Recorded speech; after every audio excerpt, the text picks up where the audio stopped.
Bonjour mes amis, bonjour à tous. Bonjour les jardinières et les jardiniers. Alors aujourd'hui je vous invite en fin de vidéo, je vous ferai voir un petit peu ma mâche. Et là on va parler un petit peu des céleris, là, des céleris raves, autrement dit les céleris qui font de la boule. Alors les amis, quand est-ce que je les ai implantés? D'abord, j'avais effectué un semis, alors début février, dans des petites barquettes, et ensuite, après, on les a placés à l'extérieur. Alors, on les place à l'extérieur au 15 mai, pas avant le 15 mai, parce que le céleri, il gèle. Voilà. Alors, nous voici début octobre. Bon, ils vont encore pousser un petit peu. Allez, on va les retirer peut-être vers le 15 novembre. Je pense pas que dans le nord, on ait des froidures terribles. Au 15 novembre, ils vont tenir le coup encore. Voilà, ils vont encore prendre peut-être un malheureux petit centimètre au niveau de nos boules.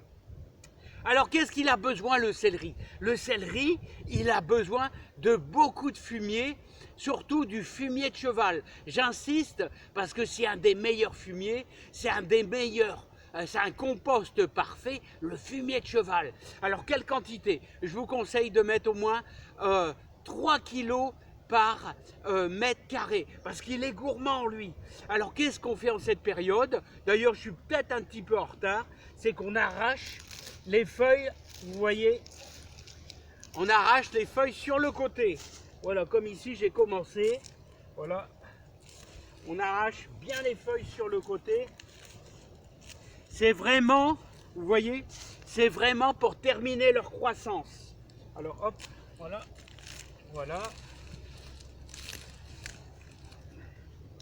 Alors malheureusement les amis, et je vais vous dire, mauvaise nouvelle, parce que le céleri, il a besoin d'énormément d'eau. Ah, c'est un légume qui est assez gourmand. S'il n'y a pas d'eau, il risque de monter en graines et il risque surtout, c'est de rester petit. Ouais, voilà. Voilà. Alors les amis, je vais vous faire voir un peu le travail qu'il faut faire. Alors, en vous les présentant, parce qu'ils sont assez moyens, parce que vous savez, il n'y a pas eu d'eau. Il n'y a pas eu d'eau. Alors, on en a quelques très beaux. Alors, vous voyez, on arrache bien, comme ceci, à la base. Même s'ils sont petits, ils sont beaux. Regardez, celui-là, il est beau. Celui-là, il est bien, il est beau. Alors, n'ayez pas peur, ils ne vont pas mourir, hein, parce que vous enlevez... Regardez, celui-là, il est pas mal.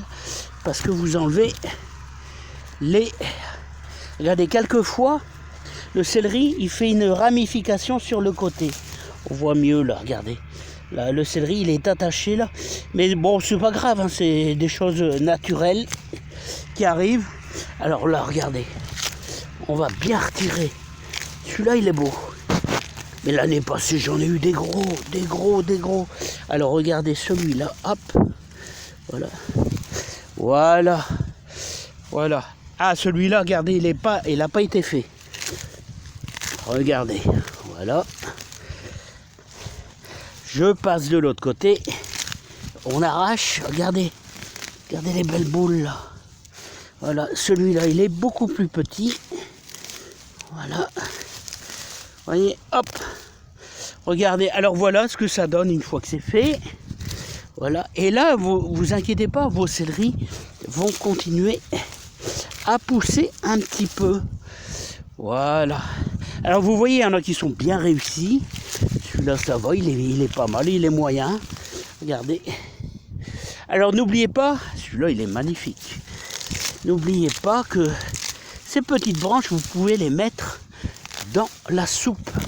C'est très bon aussi. Voilà les amis. Bon, bah, je vous ai tout dit un peu sur le céleri.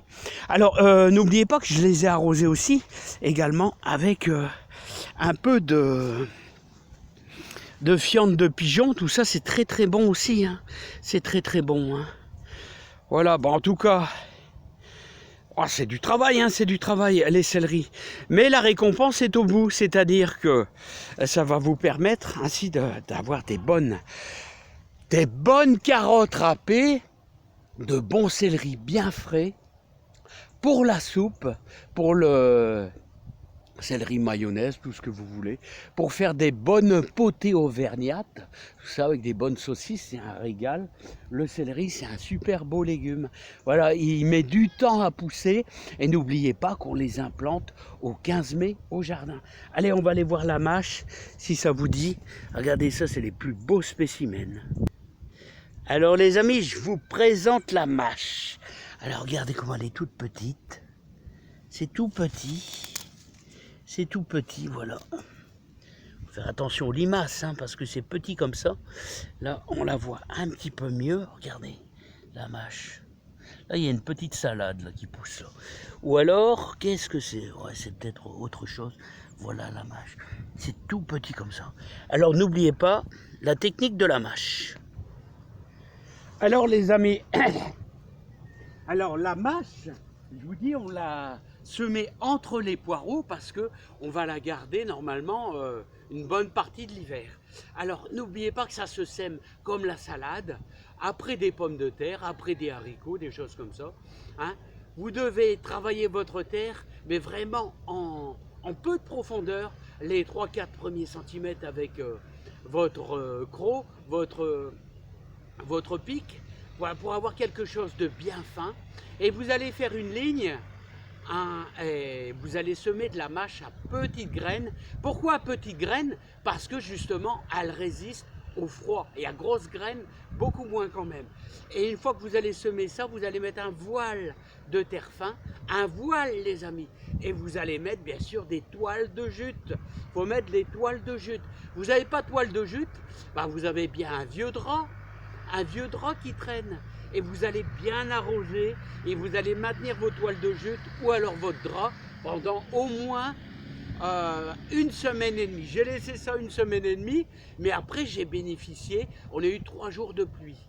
Donc vous pouvez peut-être laisser ça 15 jours de toute manière. Au bout d'une semaine et demie, vous allez soulever votre toile ou votre drap pour voir si elle lève.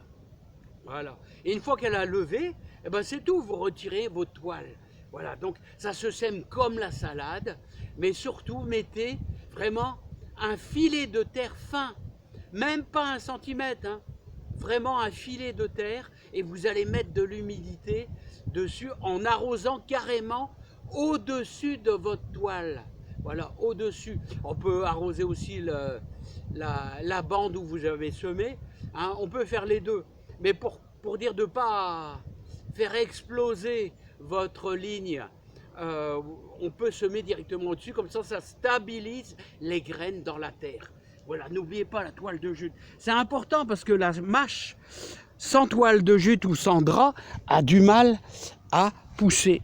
Et vous allez avoir la réussite au rendez-vous. Et quand elle n'est pas trop drue, c'est bien, parce que autrement c'est pas évident avec l'herbe qui pousse à côté.